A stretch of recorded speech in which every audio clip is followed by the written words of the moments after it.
Um, I have Francisco. Are you joining in through a different email address? Because I see you on the attendee list when you should have been a panelist already.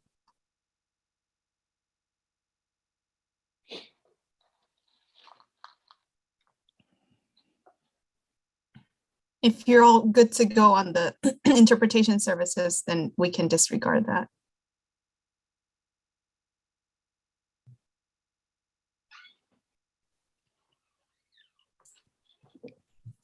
Francisco, can you hear me?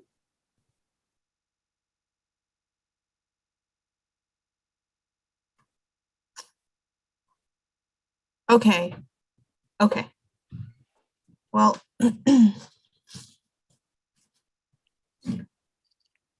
okay, Chair Pont, I believe we're ready to begin the meeting. All right, here we go.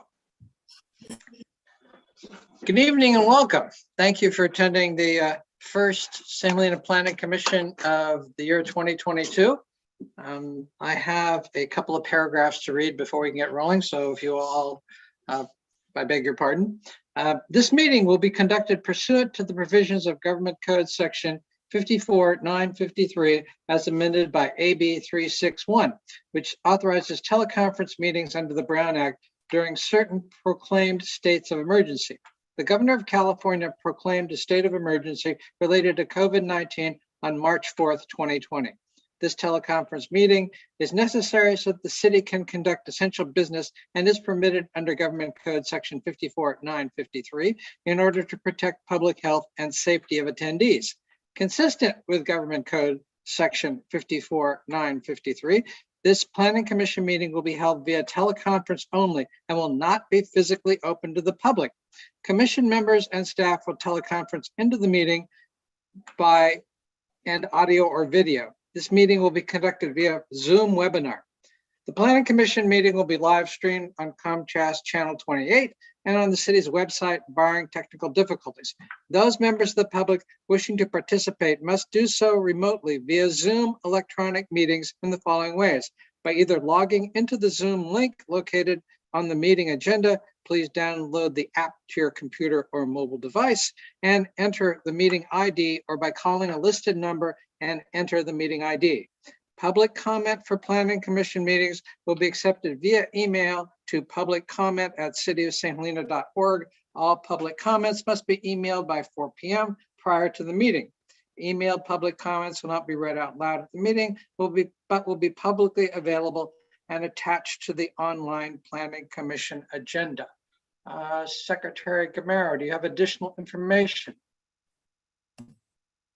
I do, Chair Pons. Let me pull up the screen. 1 second.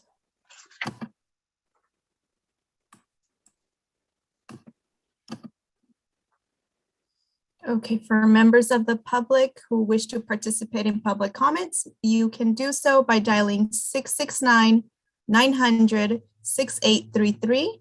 At the prompt, you can enter the meeting ID 883-9186-9734. You can press pound, and during public comment, press pound or *9 to speak.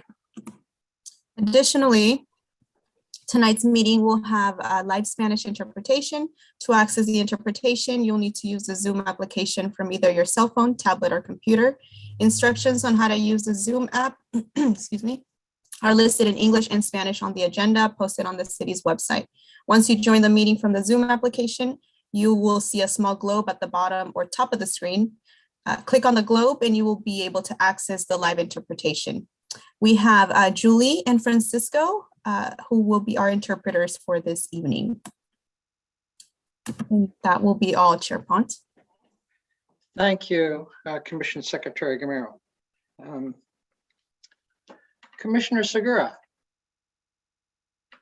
would you mind leading us all in the Pledge of Allegiance tonight? Gladly. I pledge allegiance to the flag of the United States of America and to the republic for which it stands, indivisible, with liberty and justice for all. Thank you. call the meeting to order. And Secretary Gamero, if you'd call the roll, please.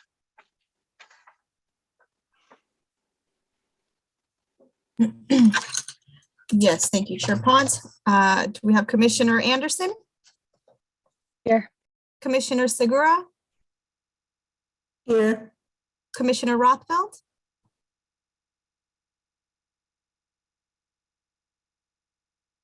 Commissioner Rothfeld?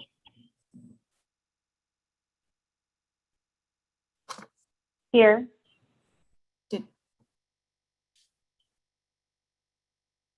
Okay. Vice Chair Hale? Sorry, Here. I'm sorry, my audio is keeps Here. getting distorted. I'm not sure if you guys can hear okay. Yes, at least I can. Vice Chair Hale Here. and Chair Pont? Here. Thank you. That takes us to item 3, which is public forum. This is an opportunity for the public to address the commission on items that are not on the agenda. Because of restrictions imposed by the Brown Act, the commission may not engage in discussion or take action on items not described in the agenda. Please observe the time limit of 4 minutes. Ms. Gamero, is there anyone who wishes to speak to an item not on the agenda tonight?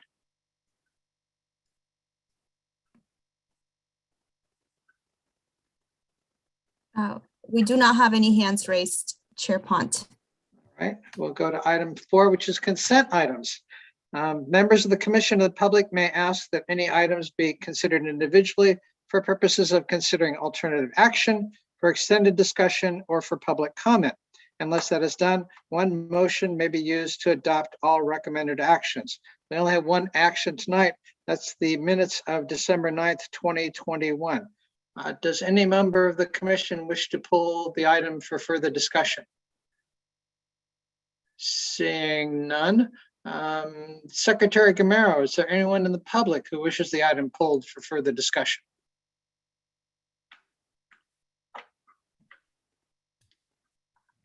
No hands are raised, Chair Pont.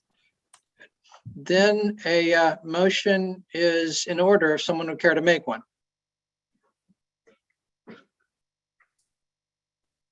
I move that we approve the minutes as written for 12/9/2021. Is there a second? second. Ms. Gamero, will you please tally the votes? Vice Chair Hale, Yes. Commissioner Anderson? Yes. Commissioner Segura, Yes. Commissioner Rothfeld?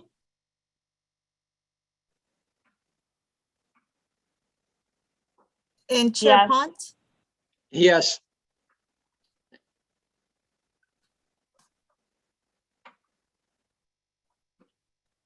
Okay. Thank you, Ms. Gamero. Well, Can you hear me? Were you able to hear Yes. me? Yes, we can. But your video seems to be I freezing. off and on. apologize. I believe my internet keeps freezing and also the audio is very distorted. I'm not sure why. I'm actually in the office. Would you like me to take roll call again? I apologize. Did you not hear everybody respond? I did not. Okay, pick it up from where you lost the audio, please. But if everybody, okay, I believe it was Commissioner Rothfeld. And Chair Pont. Yes. Okay, thank you. I'm not hearing Commissioner Rothfeld's responses. Is that everyone else doing that too? Yeah, sorry, I don't know. I'm called in. Okay, I heard that. I heard that as well. I did not hear her response for the minutes. I just figured she said yes. Well, I heard her Okay. say yes just before Xenia went offline, but Commissioner Rothfeld, you're a little spotty. Sorry, I don't know why. This is going to be fun. brought to you through the good auspices of video conferencing. That takes us to item 5.1, request by Gary Cohn on behalf of Antonio and Rita Castellucci for adoption of a resolution approving a demolition permit and design review in order to demolish an existing single-family residence to accommodate the construction of a new single-family home on the property located at 1547 Allen Avenue in the medium-density residential district. Director DeRosa, staff report, please. Yes, we have this item presented by the case planner, Aaron Heacock. Senior Planner Heacock. Okay, let me share my screen. Host disabled participant screen sharing. Can you turn on my screen sharing, Xenia?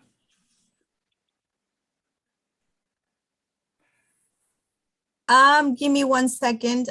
Cindy created the Zoom link, so let me see if I can. Okay. 1 second. I'll just get going in the sake of expediency and everybody's time. So the applicant is seeking demolition permit and design review approval to demolish an existing approximately 800 square foot, 2-bedroom, 1-bathroom, single-family home in order to construct a new 3,004 square foot with 1,487 square feet on the first floor and 1,271 square feet on the second floor, 3-bedroom, 3.5-bathroom, 2-story, single-family residence with a 244 square foot attached 1-car garage.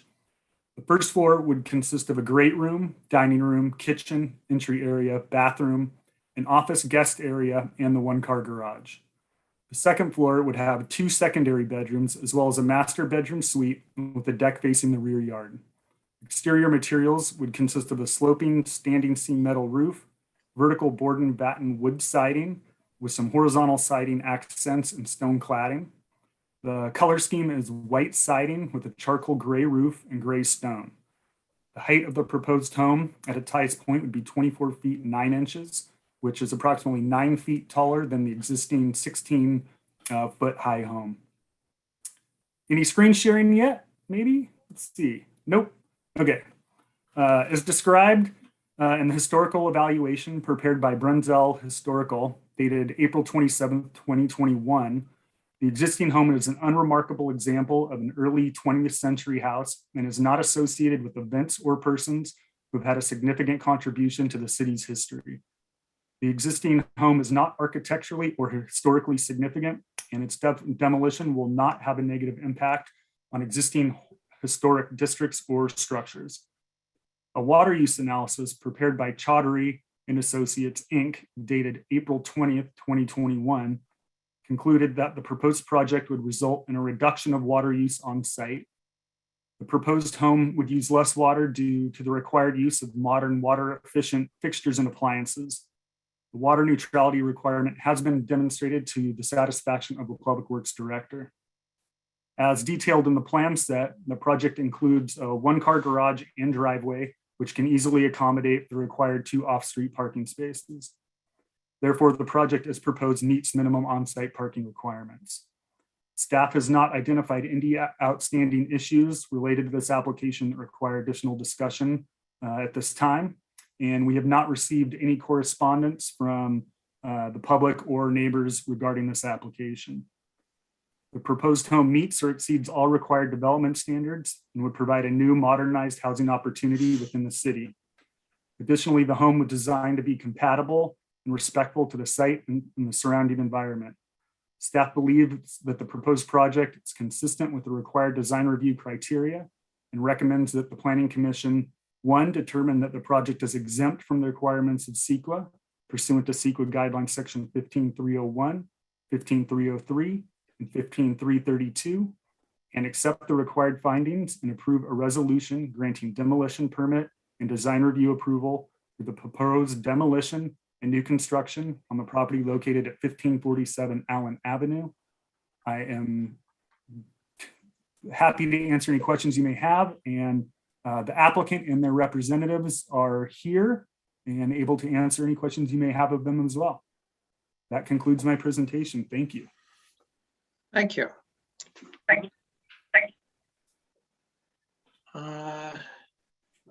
Let's see. Are there any questions of staff at the moment? Seeing none, I would invite the applicant or the applicant's representative to address the commission if they care to do so. Good evening, members of the commission. My name is Gary Cohn. I'm the architect for the project. This home is designed to be compatible with the existing neighborhood in terms of its mass, its scale, and siting on the site. The house is sited in a similar fashion to the existing house, which it replaces, with the majority of the mass being towards the front of the street and leaving a large open rear yard. The house is designed to be oriented to the interior of the property with an open floor plan at the first floor, consisting of a great room, office, entry, and a one-car garage. The plan opens to the generous rear yard with a covered outdoor area, and there is also pool and extensive landscaping in the rear yard. The second floor has 3 bedrooms, baths, a laundry area. It also is oriented towards the rear yard and has a large deck facing the rear. The design of the exterior incorporates a contemporary rural style utilizing vertical board and bat siding, a stone base and a stone chimney. The roof is standing seam metal. It is a highly articulated house with numerous offset planes and a varying roof line. The second floor is set back from the first floor throughout the design. I believe that this design meets all of the city's design criteria and would be a complement to the existing neighborhood. I would be happy to answer any questions that you have and would appreciate your support on this project. If you have any questions concerning the landscaping, our landscape architect, Billy Ryan, is also here. Is there any member of the commission that has any questions at this time of the applicant's architect? I don't see any hands in the air.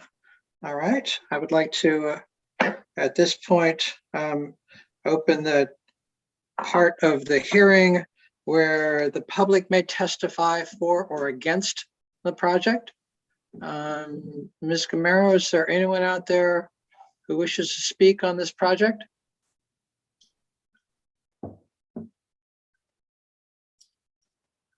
I do not see any hands raised at the moment, Chair Pont. All right. In which case we'll come back to that perhaps in a few minutes. Well, I'll bring it back to the commission for the present time and ask if any of the commissioners want to start the ball rolling on discussion on this project. Any hands? Any hands? No. Well, if no one else wishes to speak, I've got a couple of things to say. One, I think this project fits in with the area. I certainly appreciated the photographs of the nearby houses that made that determination a lot easier and made it possible for anyone to check on that. My only real concern, and this isn't so much with the design of the house, it's with an approach, is the gas-fired fire pit. I know that's completely legal. I know the fire department isn't too troubled by them. On the other hand, this is kind of low-hanging fruit in terms of methane pollution and CO loading. I would certainly appreciate some movement at some point to get these things closed off. But at this point, we have no authority to do so. But I think they're one of those things that toils not and neither does it spin. I would think that would be low-hanging fruit to consider when the city writes its air quality plan. I think they have to write we have to write a carbon plan by 2024. Is that correct, Director DeRosa? Yes, I believe that is what the general plan EIR identified is, and we are actually having internal discussions about funding for that. Yes. So I would certainly hope in our plan that kind of thing gets cut off. That's my only real comment on this project. Otherwise, I think it looks fine, fits in with the area, and would be a good addition. Anybody else have anything else to say on this project? I don't see any hands in the air. Commissioner Anderson. I was just going to say that I thought that it was a really reasonable project and that it fit well into the neighborhood, like you said. And I think it's very,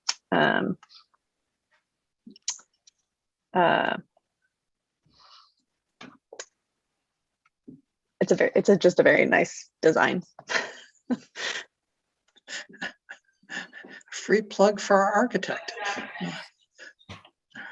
All right. Any more comments from the commissioners? I will ask Ms. Camara once more if there's anyone out there in electronic land who wishes to speak on the project. If so, I will reopen the public testimony part of the hearing.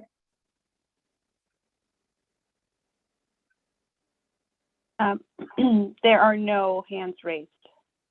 All right. I don't have to do that. So at this point, unless any of the other commissioners have something to say, a motion on this project would be appropriate. Does someone care to make a motion?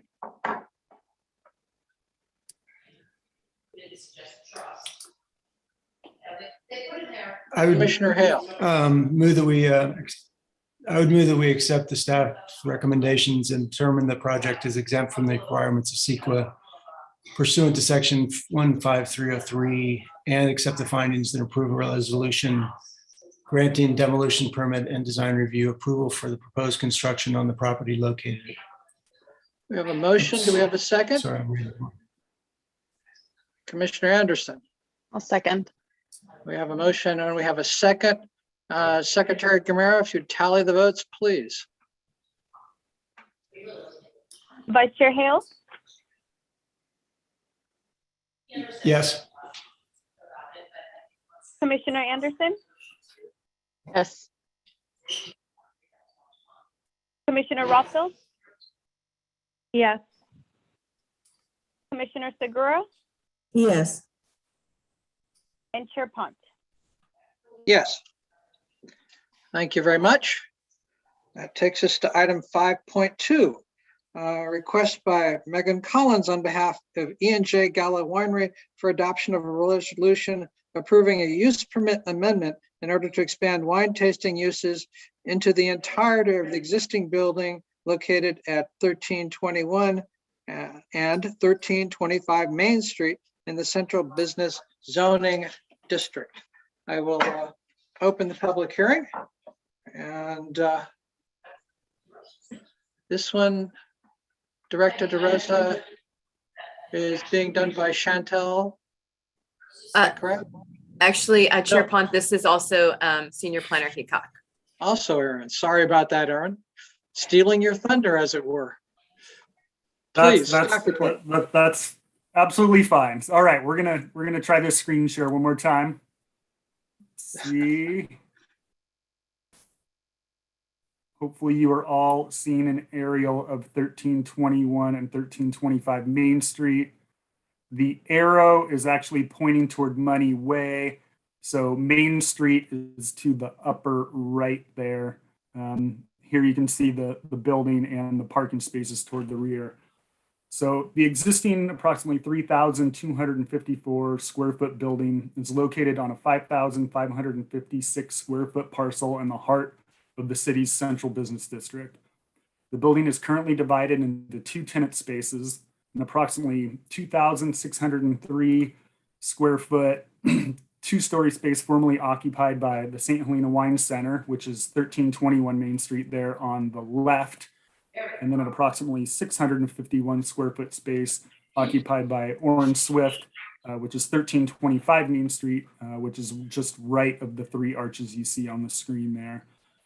The applicant is seeking use permit amendment approval in order to expand the existing Orange Swift tasting room into the vacant space formerly occupied by the St. Helena Wine Center. The main entrance for the expanded tasting room would be at 1321 Main Street. Access to 1325 Main Street would primarily be through the outdoor patio behind the building, but the existing door on Main Street here would continue to be used for emergency egress. The second floor of 1321 Main Street would continue to be used for staff and storage uses as the St. Helena Wine Center used it before. There is no second floor above the Orange Swift tasting room at 1325. The proposal includes removal of an existing 333 square foot storage shed so that the outdoor patio behind the building can be used for outdoor seating. The expanded tasting room would include the selling of wine as well as branded artwork and merchandise. Over 90% of the business activities would be related to wine tasting, wine sales, and associated storage and staff areas. Accessory to the primary wine tasting use, the retail sales of branded artwork and merchandise is anticipated to be in the 5 to 10% of the business range. Proposed hours of operation are the same as that were previously approved in use permit 2011-55, and tastings would be limited to the hours of 10 a.m. to 7 p.m. and to 9 p.m. for limited special events. The applicant anticipates a total of 6 events per year. 3 or 4 events would be for wine club members only, and 2 or 3 events would be open to members of the public. Conditions of approval have been added to the resolution, limited events to those. Event attendance would require reservation in advance and would not exceed capacity as allowed by the fire code. Total first floor and outdoor area capacity, according to the fire department, is 153 people. That's capacity with the chairs and the tables as it's configured as shown on the screen now. No exterior modifications are being proposed to the existing building, and the uses proposed will not negatively impact the structure status within the historic downtown commercial district, nor will they detract or be incompatible with the historic nature of the surrounding area. We did receive one comment letter today from the St. Helena Chamber of Commerce, which was obviously after agenda publication, expressing support for this project. Hopefully you guys received that and were able to review it. So the proposed project would support both a local and visitor serving component to the city's economy by providing jobs, tax revenue, and additional amenities.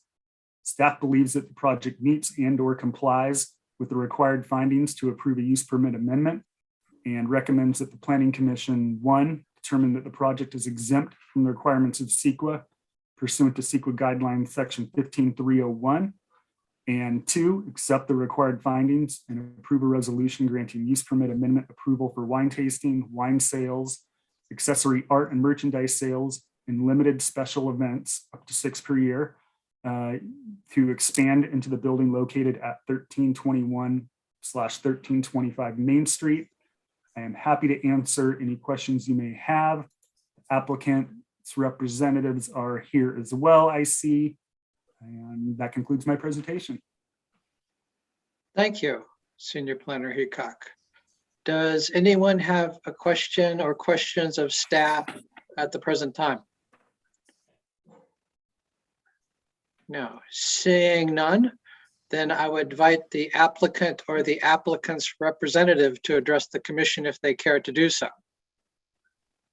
Good evening, Commissioners and Chairman Pont. My name is Jeffrey Redding. I have the pleasure this evening of representing E&J Gallo to repurpose the former St. Helena Wine Center, which represents an expansion of the existing Orange Swift winery tasting room. So we're not proposing a new use, but just to expand an existing one. We've worked extremely closely with Senior Planner Hickok and your staff to bring you a project which meets all of your city requirements consistent with your general plan and zoning. We think it will provide an enhancement and fill in one of the remaining empty storefronts on Main Street, which would certainly be both an economic as well as a social benefit, we feel, both to locals and the visiting public. As you know, Dave Finney was the originator of Orr and Swift. He's a local gentleman, I believe still lives in St. Helena, and this is an opportunity for him to showcase his product, as well as provide additional opportunities for the visiting public as well. Senior planner Heacock stole my thunder. I was going to tell you that we're using about 2,500 square feet of the existing first floor for wine tasting. We do have a second floor, but it's devoted simply to offices and dry goods storage. As was shown on the site plan and floor plan, there'll be 30 inside seats, and then seasonally 16 additional seats on the outdoor patio. Again, a use that's comparable to what existed in portions of the building already. We are going to conduct some special events, basically for our wine club by reservation only. 6 per year is what our business plan calls for. As senior planner Heacock mentioned, we're not making any changes to the exterior. We represent and understand it's an historic district, and certainly we're not going to impact that with any changes. The staff report and Aaron did provide additional detail, but I'd like to leave you with our request that you accept the staff recommendation. You allow us to better showcase Orr and Swift wines and approve our project subject to the conditions of approval, which we gratefully accept. I have Megan Collins here, who is the more technical aspect of the couple. And should you have any questions that I can answer, I know that she would be more than willing and happy to do so. With that, I would close our staff report and thank you for your attention this evening. Thank you. Does anyone have any questions of the applicant? Okay, well, I've got, Commissioner Segura, please. I was just wondering about parking and how that's going to work out. I know that's an issue in the city, but again, I'm just wondering if the company has made any provisions for providing parking for those extra people that are going to come in. Senior Planner Heacock, do you want to answer that, or shall I let the commission know that we're not, the 4 parking spaces that exist already will be retained? This is a pedestrian-oriented activity, and there's really no more room for parking, but we're not removing any with our project. Commissioner Segura. Thank you. Thank you for asking. If I can add a little more to that, they are in the downtown central business parking zone, which basically means we recognize they have limited parking available, and what the building provides now meets the minimum requirements in our parking zone. So downtown is a problematic parking space, as everybody knows, but because it is a historical district, the city has elected to allow the limitation of available parking downtown. That's simply how it works. I've got a couple of questions. Mr. Redding, I understand that location is going to have 66 seats available. Is that correct? There are 46 seats, I think 30 on the indoor and 16 seasonally on the outdoor. Okay. There's also seats in the 1325 portion of the building. Okay. So that's how you get to the total of 66. Okay. Thank you. The addition, we're adding additional seats. I'm looking at the analysis that seems to indicate you're going to have 47 to 99 testings a day, but with 66 seats, and you're open like 9 hours a day or so. 66 seats seems to be quite a bit for a total occupancy of 99 over a day. I'm trying to figure out how that pencils out exactly. Are you, well, and as you know, Chairman Pont, with use permits, what you do is develop a business model, and we like to advise the city as to the maximum activity that we intend. We don't want to be in violation of any capacity issues that we relate to you. So this is for our long-term growth. And so that's what we've tried to project. Okay, so that 99 that you're looking at is initial number, not where you want to go? If I can speak to the more Please. technical details of this. So our financial, we expect this to be a luxury experience. So we're not expecting high turns. We're not expecting, a tasting to be a 45-minute tasting and out and to do 6 of those a day. We're talking about our financials are based on 2.5 turns for most of the experiences and not being 100% full even on those turns at being 40% full. Now we expect some days will be higher than 99 and some will be lower than 99, obviously, but on average over the year, we expect it to be 99 testings a day.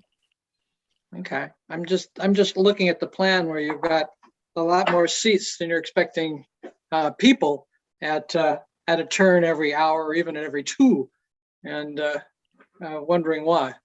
Okay. It's a big space, and so you kind of need furniture in it to make it feel cozy and to make it feel appropriate. Including 2 seats out in the front at the front door, correct? Yeah, there are 4 seats total. 4 on the front. seats, yeah. All right. It just seems from planning point of view, a lot of seats. And my concern, and I don't want to get here, is that we don't want to find ourselves in the trap we were with a few years ago on restaurant seats when we limited restaurant seats because everybody thought we had too many restaurant seats. I don't want this to lend itself to that kind of argument for tasting room seats. So I want you guys to have the opportunity to present crystal clear that this is a high-end experience. You're not expecting to fill up. You're not expecting to turn these 66 seats every hour or every 45 minutes over the course of a 9-hour day. Okay, so we'll take that as truth spoken from the, excuse me, horse's mouth, and go from there. All right. Well, I think Chairman Pont, I've been involved in the wine industry relatively recently, and whereas it used to be you would bring people in and out very quickly, right? Now, when we're selling wines at a relatively high price, we want to spend as much time, and we don't want people to rush. That's against what we're trying to do. I think you'll find that to be similar to many winery projects in the Valley. They want to entertain people for a longer period of time, Yes. not a shorter period of time. Yes, so we're bringing people in, which is good. I'm not so sure our tax base will benefit much because many people in that expense bracket tend to have things delivered. So the tax situs will unlikely be in town. But nonetheless, we hope the spin-offs will be beneficial to the downtown. Does anyone else have any questions of the applicant? I don't see any hands. So this is the point at which members of the public who wish to speak either for or against the project have the opportunity to do so. Secretary Gamero, is there anyone out there who wishes to speak on the project?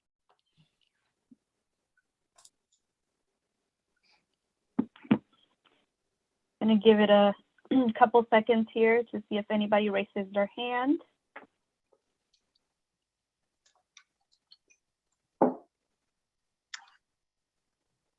And there is no public comment at the moment, Chair Pont. Okay, I will then close the public hearing and bring it back to the commission for discussion. Is there anyone who wishes to start the ball rolling on discussion of this project, if you would, please?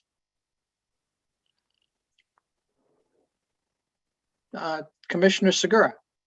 Just want to make a comment. It'll be really nice to see those 2 buildings open again, and see people coming in and out and not shut doors. I'm hoping that you're gonna, but on top of the high-end wines, you're gonna, well, I read that you're gonna be offering some items for sale, like artwork and whatever tasting rooms offer. maybe we'll make a little bit of money on that tax base, not a lot, but you know, congratulations. It's going to be nice to see those doors open again. Any other commissioners have anything to say on this project? I don't see any hands. Well, I'll say a few things. I am a little concerned about the size. I don't want us to get stuck in the trap where all of a sudden people are unhappy with how many tasting room seats there are in town and how many tasting rooms there are. I'll also tend to note that tasting rooms do not tend to contribute much to the tax rolls, as people tend to things have delivered. Nonetheless, this is an empty location. We should probably try and fill empty locations up. So on balance, I am in favor of the project, but it's something we're going to have to watch in the future. And on a personal note, hi, Jeff, it's been a long time. Hi, John. It surely has, and you're looking just as young as you did when you worked at the county. Except Maybe even a little younger. I'm now pretty much all white. Well, yes. Let me just say this. I got no stones to throw at that glass house. All right. That was my 3 cents worth, I suppose. If anyone else has anything to say, please do so. If not, a motion would be in order. Do we have a motion? Commissioner Anderson. I motion that we determine that the project is exempt from CEQA, the requirements of CEQA. Right in front of me, thank you. Determine that the project is exempt from the requirements of CEQA pursuant to CEQA guidelines section 15301 and accept the required findings and approve a resolution granting use permit amendment approval for wine tasting, wine sales, accessory art, merchandise sales, and limited special events. All right, we have a motion. Do we have a second? Second. Thank you. I think the tie goes to Commissioner Hale, or Vice Chair Hale. Ms. Gamera, will you take the vote count, please? Commissioner Anderson? Yes. Vice Chair Hale? Yes. Commissioner Rothfeld? Yes. Commissioner Segura Yes. and Chair Pont? Yes. Thank you. That takes us to item 5.3, a request to adopt a resolution approving a demolition permit for existing structures and design review to accommodate the construction of a single-family home and accessory structure located at 1504 Stockton Street in the medium-density residential district. I will open the public hearing and ask for the staff report. And this time I'm probably correct in suggesting it's Ms. Powers' staff report. Please. That's right. Hold on just a moment here, commissioners. So your screen sharing works and Aaron's doesn't. Yeah, I had to make individual co-host, so that's why Aaron's screen worked the second time and not the first time around. Yeah. Thanks for that, Xenia. Commissioners, the item before you tonight, as Chair Pont noted, is a request for demolition permit for existing structures and design review for a single family residence and accessory structure located at 1504 Stockton Street within the general plan district of medium density residential and zoning district medium density residential. The request is to construct the single family dwelling and detached garage. There is an ADU also contained within the accessory structure that contains the single car garage, but that is only subject to a building permit approval. It's just noted here for reference. Water usage on the site after upgrades to irrigation and plumbing fixtures will be approximately 150 gallons per day less than existing water usage. As you can see, here's the site plan. We have a total of 3,097 square feet for the residence and accessory structure together. The main residence by itself is 2,397 square feet, and the accessory structure, which contains a single car enclosed garage, 338 square feet, and 362 square foot ADU. The allowable floor area for, whoops, sorry, very sensitive responses here right now. The allowable floor area for this district and the parcel is 2,964 square feet, with the exceptions of the 400 square feet for ADU and 200 square feet for garage space.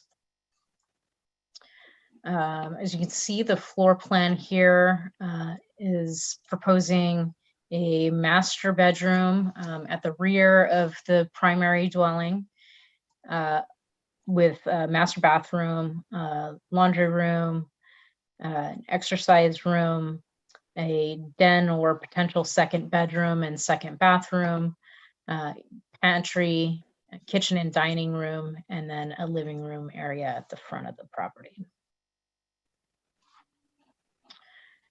The home is proposing rustic colors and materials, but a sleek modern design for the single-story home. It'll integrate well with the neighborhood, being sort of a transitionary neighborhood from rural to urban in the medium density residential zone. And I just wanted to note the floor plan for the accessory structure.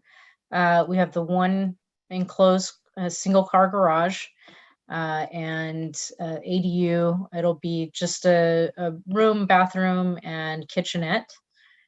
Single story as well, located at the rear of the house. And basically this is the view that you will see from the street. And this north elevation will be visible for the property adjacent to the north side of that on Pine Street. I didn't include this in my my staff report, but I wanted to just briefly give a glimpse of the surrounding homes in the neighborhood. This is 1665 Pine Street, directly across the street from the proposed project site, across Pine, and then across Stockton. There's the two homes at the intersection there of Stockton and Pine Street, 1467 Stockton and 1505 Stockton Street. It's a little difficult to tell with all the landscaping in front of 1505, but this is also a single story home, as is 1467. 1540 Pine Street, this is the home just adjacent to the project site on the north side, and then 1512 Stockton Street is adjacent to the project side on the west on Stockton Street. We have two amendments proposed to the conditions of approval. Those will be conditions of approval 14 and 15, which will read for condition 14, no new landscaping shall be installed while the city is in a declared phase 2 or phase 3 water emergency. I know that the city just recently came out of the phase 2 and 3 water emergencies, but there is the potential that by the time building permits are submitted, we could be back in that situation again. So we wanted to add this condition just to make sure. And then condition 15, this was added as the kitchenette was added to the ADU just in the final days after the report had been completed. Sheet A0.3 of the project plan shall be revised to reflect the addition of the kitchenette to the ADU contained within the accessory structure upon submittal of the plans to the city for the purpose of obtaining a building permit. Staff's recommendation tonight is that the Planning Commission determine that the project is exempt from the requirements of CEQA pursuant to section 15303, and 2, accept the findings and approve a resolution granting demolition permit and design review approval for the proposed construction on the property located at 1504 Stockton Street, subject to the findings of fact contained in the resolution and conditions of approval as amended, with the following 2 conditions of approval. Number 14, no new landscaping shall be installed while the city is in a declared phase 2 or phase 3 water emergency. And condition number 15, sheet A0.3 of the project plans shall be revised to reflect the addition of the kitchenette to the ADU contained within the accessory structure upon submittal of the plans to the city for the purpose of obtaining a building permit. That concludes my presentation, and I can take any questions from the commission, and we have a representative for the project online as well. Thank you, Ms. Power. Does anyone have questions of staff on this project at the present time? I can't, there, thank you. I do not see any hands. Okay. This would be the time then for the applicant or the applicant's representative to speak on the project if they care to. Hi, can you guys hear me? Yes. Hi, my name is Tim Chappelle. I'm the architect on this project. Good to meet everybody. So the design of this house is a retirement home for a couple. They actually met in San Francisco years ago, fell in love, and their best memories of their youth were coming up to St. Helena and enjoying it so much that they decided that they wanted to bookend their lives by returning there as their permanent retirement home. And they fell in love with this property. Obviously, it's a great little downtown location. And our goal was to try to design a house that was a destination for them and be a nice contribution to the community. So the design of the house is developed as a modern kind of a rural cottage. It's a compound house. As you can see, it's kind of broken down in its massing into these simple 3 hip roof gable forms. We try to use a lot of natural materials, kind of darker natural hues, so the house would recede. We really didn't want to introduce some bright white house, which you see too much of probably, I know I do, into these areas. We wanted to kind of feel like it receded in the neighborhood. And originally, we submitted this back in August of 2020 as a 2-story house. We went through the neighborhood, we did outreach program, we didn't have any people contesting it, but when we submitted for the design review process, in planning department, Maya was really concerned about the 2-story in this neighborhood, and she asked us to reconsider it as a 1-story. So the owners went back and we did reconsider and we redesigned the house, reducing the square footage from 3545 down to its present, which is under 2,900 square feet as a 1-story. And, you know, with that, I mean, I think the massing of the house does obviously really follow similar to what the existing house there is right now in that very simple form, kind of following parallel to the side street. We do have the owners, Mark and Margarita. They're here in attendance also. We also have Chris Merritt, the landscape architect, if you guys have any questions. But in reality, we really just wanted to create a simple little neighborhood house with a kind of a traditional contemporary edge. If you have any questions, I'm here to answer any. Thank you, Mr. Chappelle. Does any member of the commission have a question of the architect or the rest of the working staff here on the project? I do not see any hands. All right. This would be the time then for any member of the public who wishes to speak on the project to do so. Ms. Gamero, is there anyone out there who is trying to or wishes to speak on this project?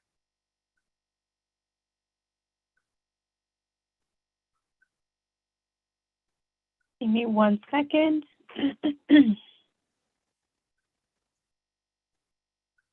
I do not see any hands raised at the moment, Chair Pond. All right. Oh, I do see a hand.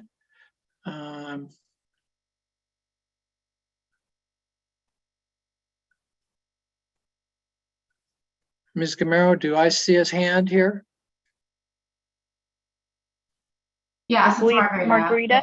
Yeah, hi. Can you put me on video? I just want to see everyone, and I want everyone to see us. That we're a couple that really actually wants to reveal people. Certainly just says, Calvin Investments, but we love the town, and we would like to be able to live there in a house that we enjoy.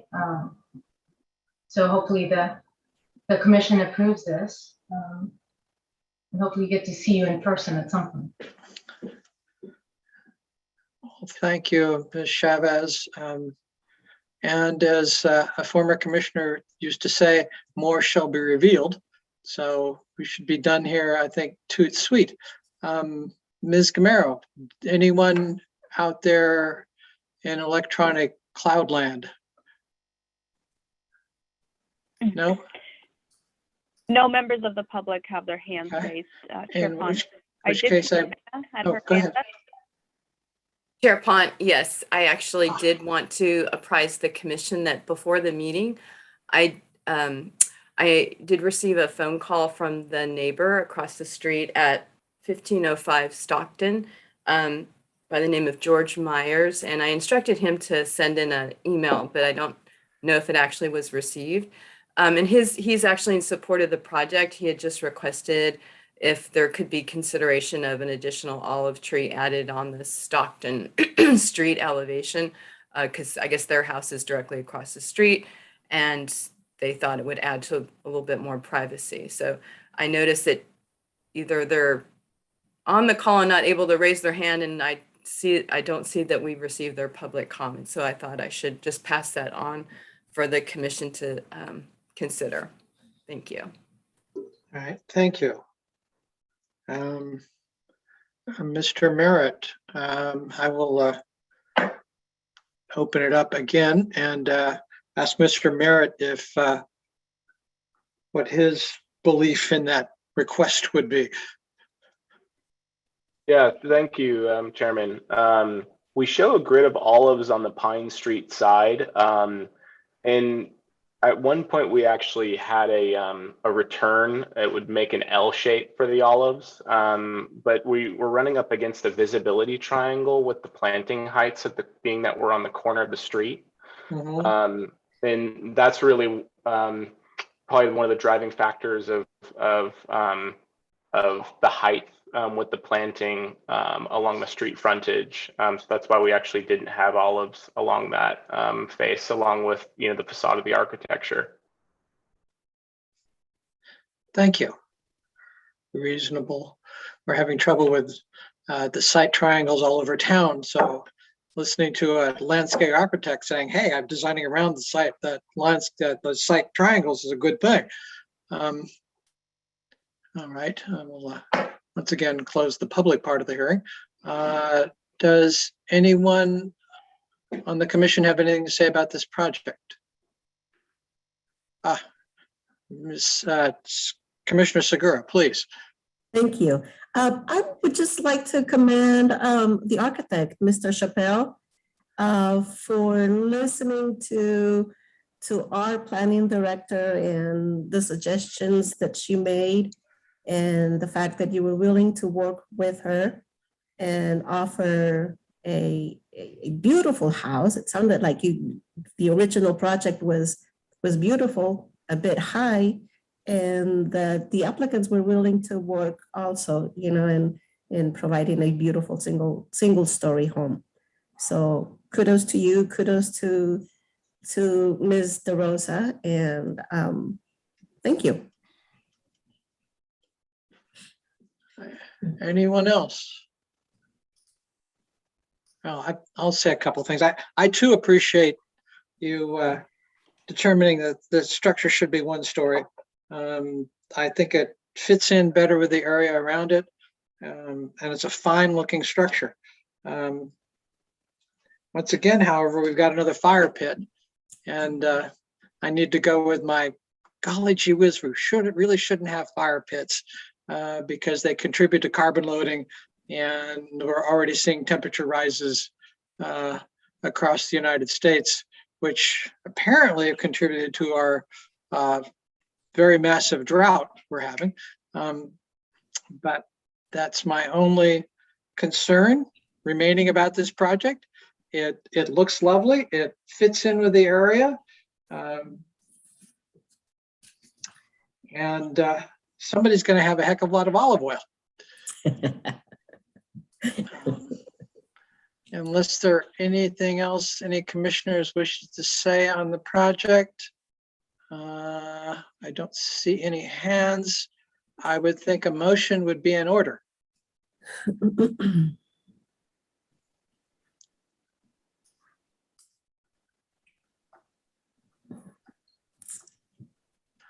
All right. Commissioner Anderson, please. I motion that we determine that the project is exempt from the requirements of CEQA pursuant to section 15303 and accept the required findings and approve a resolution granting demolition permit and design review approval for the proposed construction on the property located at 1504 Stockton Street. And then do I have to say the 2 conditions also, or? Okay. Yes, please read those into the record. Which page were they on? I think it's good enough if you just say the 2 modifications to the resolution as recommended by staff. That should be sufficient. Okay. Plus the 2 Amendments. conditions recommended by staff. Additional commissions, sure. Okay, we have a motion. Do we have a second? I second. Commissioner Segura, second. Thank you. Secretary Gamero, if you'd tally the votes, please. Commissioner Anderson, Yes. Commissioner Segura, Yes. Commissioner Rothfeld. Yes. Vice Chair Hale Yes. and Chair Pont. Yes, thank you. That concludes our public hearings for the evening and takes us down to Thank you, scheduled everybody. matters. You're welcome. Thank you very much. Congratulations. And there are no scheduled matters, which takes us to department reports. Director DeRosa, do we have a departmental report tonight? We do. I have a couple of items to update you on. We'll start with the housing element update. I know Chair Pont, you asked just for a quick briefing, and I appreciate that Aaron stayed on the meeting because he is very actively managing this project. As you know, there's a community meeting on Thursday at 6 o'clock, but I thought it would probably make most sense to have him just provide you some briefings with the latest on the project. So I will defer to Senior Planner Heacock. Thank you, Director DeRosa. So yeah, one thing I know we had spoken about before is a schedule. We're making some fine tuning adjustments to that, and we'll definitely get you guys an updated schedule hopefully this week. As you all know, the housing and safety elements are well underway. We did adopt a safety element in 2019 as part of the general plan update. So essentially that is just going to be some minor tweaks to the existing one to comply with new state legislation. So basically we're in the data collection and analyzing of existing goals and policies that we adopted in 2019 to see what we're going to keep, what we're going to modify, what new things we want to add. As far as the housing element component goes, one thing, if you haven't checked it out yet, please go to sthelinahousing.com. Lots of good information on there. You can sign up for email notifications where we'll send you notification if a meeting's coming up or if a new piece of information comes out. So if you're interested, please go to the website and sign up for that. As far as upcoming things go, as Maya mentioned, we do have a community workshop Thursday at 6 p.m. That will be us presenting kind of the preliminary housing opportunity sites and the units those can accommodate as far as our arena is concerned, and soliciting feedback from the public on those. So this is just the time for us to show you the sites, that we preliminary identified, and for you to say, hey, these sites look great, or no, we don't like this one. Have you considered this one? So really just soliciting feedback on Thursday night. So we hope folks will show up for that. The next big thing will be a joint Planning Commission City Council meeting in February. We're working on fine-tuning a date for that. It's looking like February 22nd at 4 p.m. before the City Council meeting is the leading candidate at this time. We'll keep everyone apprised of that as we finalize it. We expect a draft housing element to be completed and submitted to the city for internal review in March, if you can believe that. So probably toward the end of March. So we'll get that and have to go through it, the fine tooth comb, get that back to the consultants, and then they'll work on crunching out a public review draft that we expect to go out probably toward the end of May. And all that will be leading up to CEQA work, and then hearing after hearing after hearing come later this year. So we're on track. Things are moving. This is a firm deadline that the state has us holding tight to. We'll put it that way. So we have to get this thing adopted by the end of January 2023, and we have every intention on doing so. So that is the update on the housing element. Thank you. Thank you. I'd also like to add that I really commend Aaron for the notification. We actually went over beyond what is that word?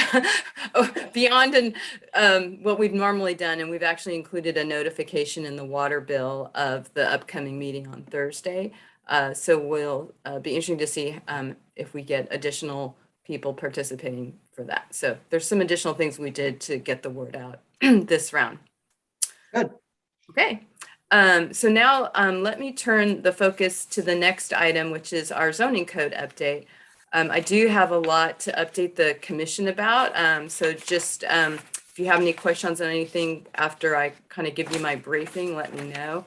I'm starting with the subcommittee. They have received all sections of the code with the exception of the affordable housing section. Over the holidays, the subcommittee completed the review of our a brand new telecommunications ordinance. The city currently doesn't have one. And then we also made refinements to our planned development overlay zone. And they reviewed that and we received comments back on that. Regarding the affordable housing section, which is under review by staff, the comments are due this week back to the consultant. It includes our inclusionary housing ordinance recommendations. Those have not been validated, so that we do know that there's going to be an additional round of comments due before that's ready to be released to the subcommittee, and also before we have a joint meeting with the Planning Commission and the Council. We do have a date for our final clap for that, John. Our final subcommittee meeting is going to be February 9th. We have a variety of topics that we've identified to finish that out, including a variety of, I guess, items that the committee discussed and we're not able to bring closure to. The zoning map. In December, the City Council approved an augment to the Lisa Wise Consulting Agreement. And so we have decided to prepare a comprehensive update to the zoning map because it's really important that the base layer align with new zoning designations, overlays, and we'll have that to go for adoption concurrently with the text of the main code.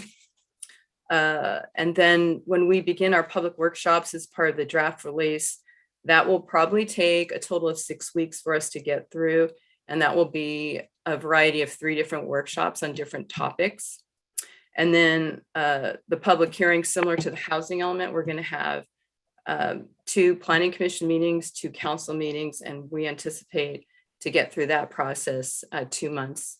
So of course, that would be after we do our public workshops. So the main driver of the project schedule right now is that affordable housing chapter.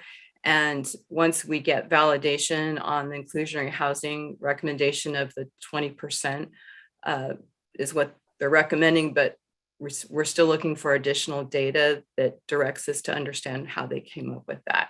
We have a meeting on Friday to hopefully bring that to closure. So that's my briefing on the zoning code.